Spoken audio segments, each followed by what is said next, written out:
welcome to South Asia Today, a show that provides you the glimpses of South Asia. I'm your host Yeshi. Here are the headlines. Schools in Nepal reopen as Omicron variant cases decrease. Afghan basketball star finds hope in Spain after Taliban escape. And India's Puducherry hosts 36th edition of Hunar Haat Fair. Let's begin the show. As Omicron infections witness a dip in Nepal, the government has decided to reopen schools, businesses and day-to-day activities. The government is also optimistic about economic recovery in the coming days. However, the same cannot be projected for all sectors as the tourism industry, which has borne the brunt of the pandemic, continues to crave tourists and travelers.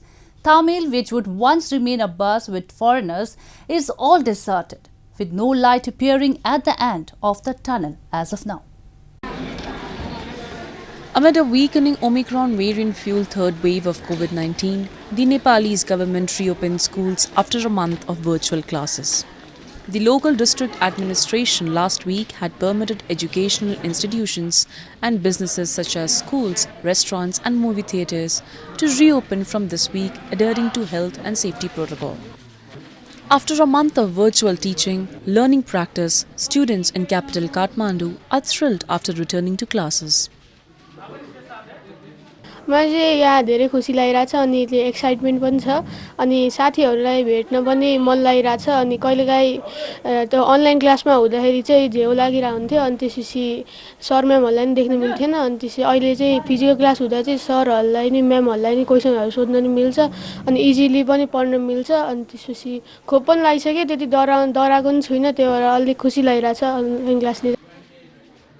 Though the pandemic restrictions have been relaxed, the COVID-19 Health Crisis Management Coordination Center (CCMCC) has made the safety protocol mandatory.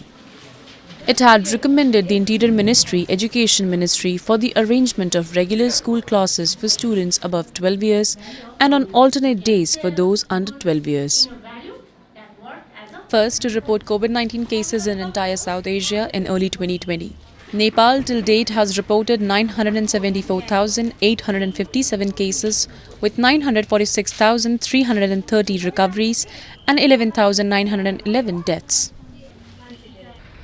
At last, the schools have been reopened by the authorities, but the gradual declining economy now urgently needs the government's attention. The outbreak of the COVID-19 pandemic has brought uncertainty and spillover impact on almost all the sectors, with the tourism industry appearing to be in shambles. Tamil, a party town situated on the outskirts of capital Kathmandu, has been the favourite of tourists looking to hang back and shop their mountaineering gears before heading to Nepal peaks. A town where packed streets with tourists was a common scene now looks largely deserted. Businessmen are dejected over how things have turned out for them.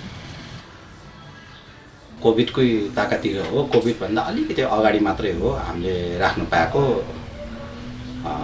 अब घुम्दै फिर्दै अब यो काममा आइयो तर अब covid को कारणले गर्दाखेरि उही चाहिँ धेरै झेलेर यहाँसम्म त आइपुगे तर चाहिँ अब ठमेलको गतिविधि देख्दाखेरि चाहिँ के गरौँ र कता जाउँ भन्ने कुराको टुङ्गै छैन. अब मलाई मात्रै होइन यो ठमेलको पसल होटल रेस्टुरेन्ट बार इत्यादि चाहिँ यिनीहरुलाई पनि सबैलाई चाहिँ मतलब चाहिँ मार्केट नपरेको मान्छे छैन.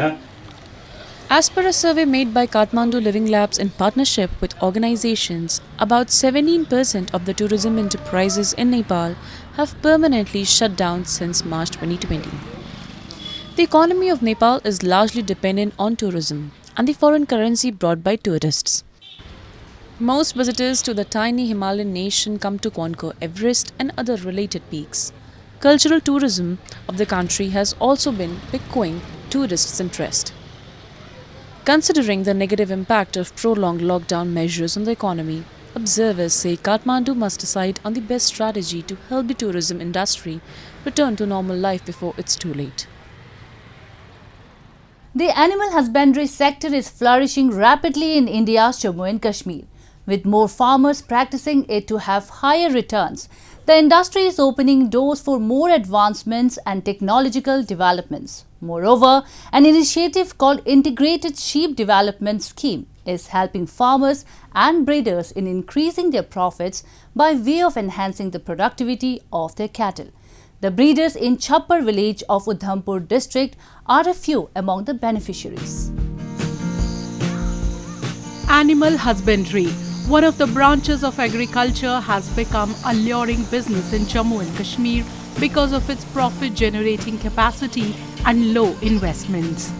To give it a major boost, the government of Jammu and Kashmir launched Integrated Sheep Development Scheme in 2020 to promote establishment of sheep and goat units in the Union Territory. A budget of about ₹10 crore was also sanctioned for the scheme. As per the J&K's Sheep Husbandry Department, by the end of March 2022, 921 sheep and goat units will get established under the scheme, providing direct employment to 5,954 people in the territory. The people of Chappar village in Udhampur have already started availing the benefits and are reaping huge profits. जी काम हम का 10 साल पुराना किया था शुरू, और department ने दी थी हमें 10 बकरियाँ, कुछ 10 हमने पहले अपने भी ली थी, और शायद हमें अच्छा फ़ायदा हो रहा है इसमें से भी। अब हमारे पास 60-70 बकरी है और साल का हम 2-2.5 लाख की बेच देते हैं, और डिपार्टमेंट की तरफ से हमें शिल्ले भी मिले हैं बड़े, और कुछ हमने भी रखे हैं, वीडू भी मिले हैं उनमें से ही। हम इस काम से काफ़ी खुश हैं, अच्छा काम है जी। Integrated Sheep Development Scheme is an innovative initiative of the government meant to supplement and complement the existing and the new schemes of the Union Territory as well as the centre that promote animal husbandry. Under the scheme, 25 sheep or 10 goats are provided to the beneficiaries free of cost. And then from the third year of establishment, the Animal and Sheep Husbandry Department retrieves 5 or 2 female sheep or female goats from each beneficiary for the next 5 years till the livestock is fully retrieved. Similar concept is also followed in Rashtriya Krishi Vikas Yojana, which is an umbrella scheme for ensuring holistic development of agriculture and allied services. In Udhampur's Chappar village, people are procuring sheep and goats under both the schemes that are in line with PM Modi's mission of doubling farmers' income.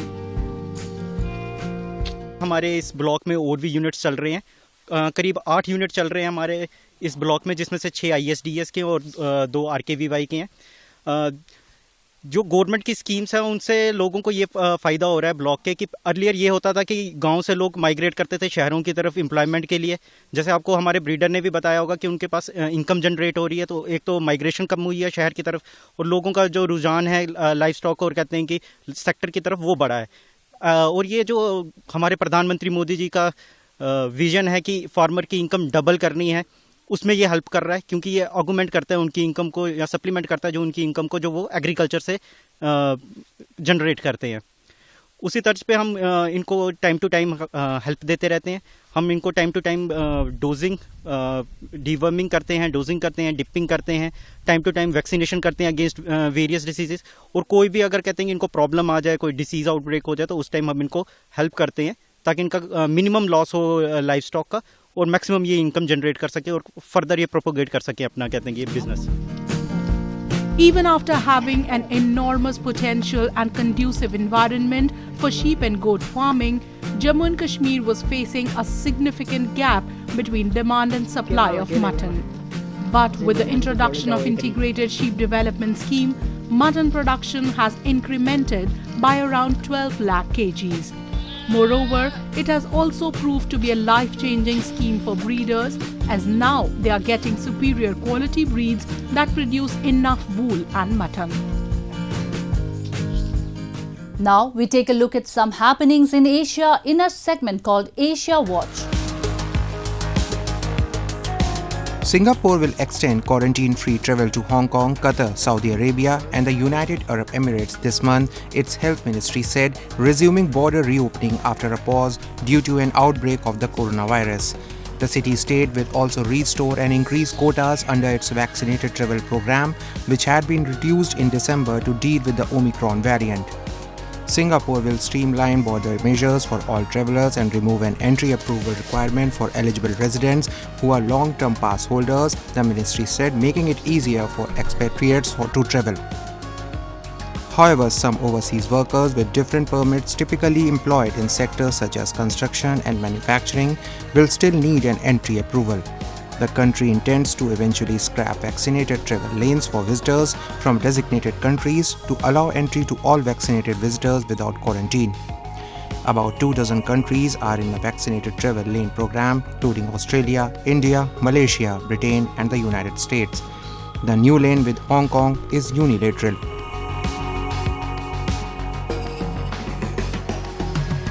Union representatives of Samsung Electronics held a rally threatening what would be an unprecedented strike at a tech giant if their demands for high pay and better working conditions are not met.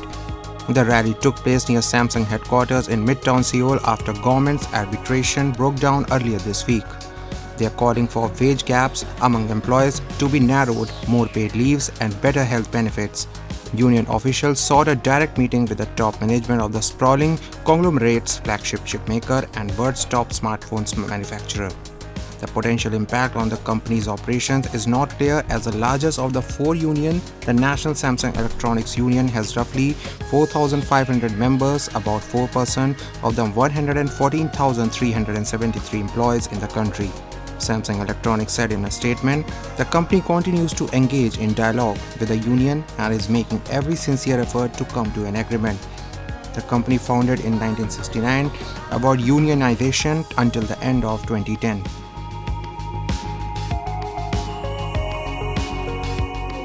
Since 1980, Japanese company Casio has been developing innovative technologies to help musicians better their performances. Now the Casio Tone CTS-1000V is featuring new vocal synthesis technology that has the ability to bring words to life with the help of 800 stunning tones and other musical tools. こちらのキーボードはいわゆる普通の、シンセサイザーキーボードとは違って、歌います。でその歌うというのがとてもユニークで、日本では、ボーカロイドというそういう、コンピューターを使って、人工的に人が歌っていない歌声を作るというのはもうポピュラーであるんですけれども、これは英語も日本語も、どっちも歌うことができます。でその歌詞もスマートフォンやタブレットからその歌詞を送って自分の好きなように、こいつを、歌わせることができるので、僕はキーボードというよりかは新しい楽器かなというような感じがします。Phrase mode plays the complete lyrical based on your desired timing as you hold down the key. By using legato playing, you can change the notes as the phrase plays. このキーボードは、電子キーボードとしてカシオトーンのブランドの中で、一番高いハイグレードなものとして開発されています。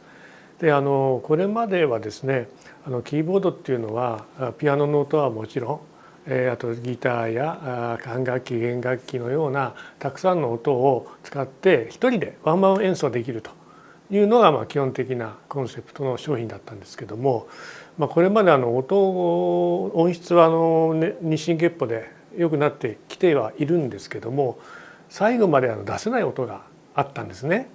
でそれは何かっていうと人間の声だったんです。ボーカルっていうものがキーボードで再現できないのはやっぱり残念だなというのをずっと考えておりましてね。でその中でたまたま名古屋工業大学というところで研究されている声を使って音楽を奏でるという研究をされてまして、でその技術をカシオの技術と融合させることによって、そしてそれを鍵盤で弾けるようにするっていう技術を開発して、それによって今回鍵盤を使って歌詞を含んだ声ボーカルを演奏することができるという商品を作ったというのがこの商品の経緯コンセプトでございます。This innovative vocal synthesis allowed to the user choose from multiple vocalist models and adjust age, vibrato, portamento and other parameters. It can produce choir, robotic sound, vocoder-like texture and more, can even create a custom vocalist based on an audio recording. NTT Communications is a representative Japanese company of ICT and DX. NTT Communications is developing robot to manage the function of data center. With many companies moving to DX, the number of data centers is increasing rapidly, thus requiring more reliable management and efficient service delivery. There are a number of subjects like continuous increasing capacity, increased maintenance cost, and shortage of staff which needs to be looked after. The developed robots could be brought into use for solving these issues. NTT としてデータセンターを全世界から20カ国以上で提供しておりまして、年々データセンターは増え続けております。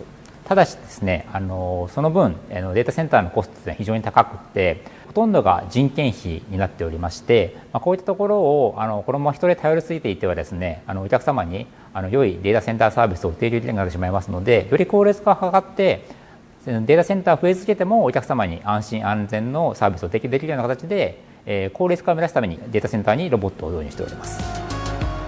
Face recognition technology has been installed in reception robot. Pre-registered visitor information will be checked.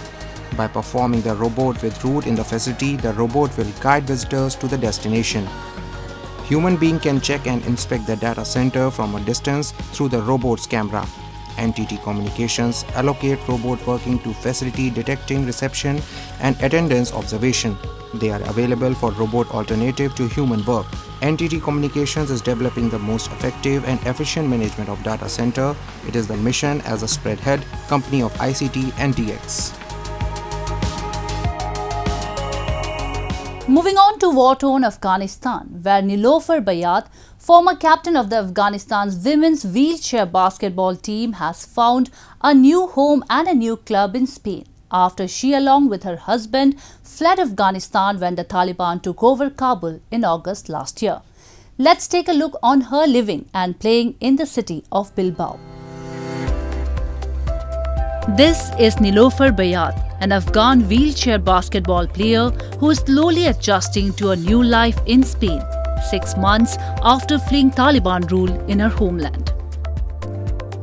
She left on one of the planes bringing refugees to Spain after receiving an offer to play with Bidaidig BSR Bilbao, a mixed-gender professional wheelchair basketball team based in Bilbao. Bayat and her husband Ramesh Nayak say they are coming to terms with a society contrasting with the one they left behind. For us, it's not easy to join a society quickly because everything is different. It's a bit challenging for me to how to behave with people, how to live here. But I think for 1 year, yes, maybe we will learn too many things like language and living here. But the problem is that it's not easy to find home for refugees. It's not easy to find a job for refugees. And when you are a refugee, you are like, yes, you're separated from these people and you are in a different situation, and it's not easy.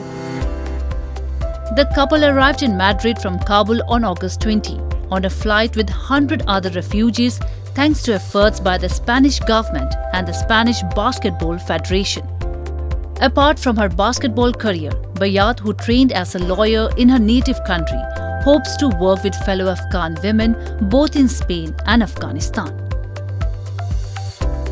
For the future, still, I'm working on the Association of Afghan Women that I want to make that. And I want to stay here and work for them, for those women that they are here in Spain. And I know how they start their life from zero like me and how the challenges they face here. And if I can do something inside Afghanistan, I'm trying to do something for them. Bayat was a toddler when her family home in Kabul was hit by a rocket during the Taliban regime. Her brother was killed and Bayat spent a year in the hospital after pieces of shrapnel injured her spinal cord and burnt her back. Years later, she played her first game of wheelchair basketball and was swiftly hooked.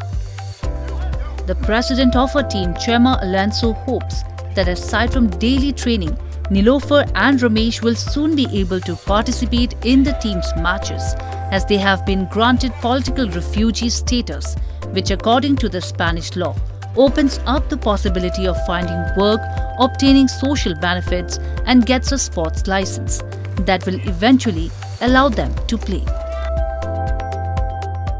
Spectacular fairs and festivals provide a digital component to the civilizational heritage of India. And one festival tries to encapsulate all cultures around the country is the Vibrant India's Hunar Haat. This was recently organized in Puducherry. Every corner of the country is endowed with various kinds of indigenous artifacts made of wood and other materials. Have a look. Hunar Haat is a celebration of the beautiful craftsmanship of India, the diverse art forms in the country and skilled artisans. First launched in 2016, the Haat has been conceptualized to protect and promote the country's ancestral legacy of arts and crafts in the current global competition and to support the traditional artisans and craftsmen.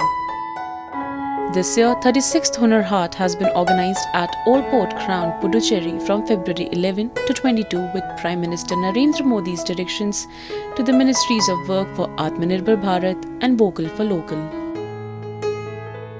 यहाँ पे सभी हस्तकारीगर आपको पूरे भारत में से मिलेंगे और different type के क्राफ्ट्स हैं, जैसे एम्ब्रॉयडरी है, मेरा है, ब्लॉक प्रिंटिंग है, फिर कारपेट है, वीविंग है, सब तरीके का वुडन क्राफ्ट है, मास्टर सब क्राफ्ट कारीगर आए हुए हैं, तो आप ज़रूर यहाँ पे आइए सब लोग. The artisans participating in the Hunar Haat exhibitions are those whose forefathers were involved in such traditional handmade work and are still continuing their profession. This year, more than 600 artisans and craftsmen from more than 30 states and UTs are participating in the Hunar Haat, and a total of 300 stalls are set up in the event. Every corner of the country is endowed with various kinds of indigenous articrafts made with wood, glass, bamboo, cloth, paper and different other materials. A simple walk in the Hunar Haat can take visitors through a myriad of artistic specimens across clothes, handicrafts, accessories and traditional food. Beautiful crafts made of various types of wood arts by the artisans are being liked by all people as their fine carving are making them more attractive and elegant. The visitors are also encouraging the artisans and craftsmen by making large-scale purchases of indigenous products. मैं उत्तर प्रदेश मुरादाबाद से आया हूँ. मैं अपने metal का बना हुआ सामान लेकर आया हूँ जो होम में डेकोरेट में काम में आता है. ये सब पूरा का पूरा सारा का सारा सामान हैंडमेड से बना हुआ होता है. यहाँ पे हुनर हाट में हमारे ये अलग अलग कारीगर आए हुए हैं. ये 300 यहाँ पे 300 स्टॉल हैं. 11 फरवरी से लेकर 22 फरवरी तक है. During the last 7 years, lakhs of artisans and craftsmen have been provided employment opportunities through the event. Apart from making a market to indigenous product, Hunar Haat exhibitions also showcase various cultural and musical programs by renowned artists. This year, the event is subject to strict compliance of COVID rules, and the organizers have made adequate arrangements keeping in mind the pandemic situation. It's time for me to wrap up today's episode. We will be back next week at the same time. This is Yeshi signing off on behalf of the entire production team of South Asia Today. Goodbye and take care.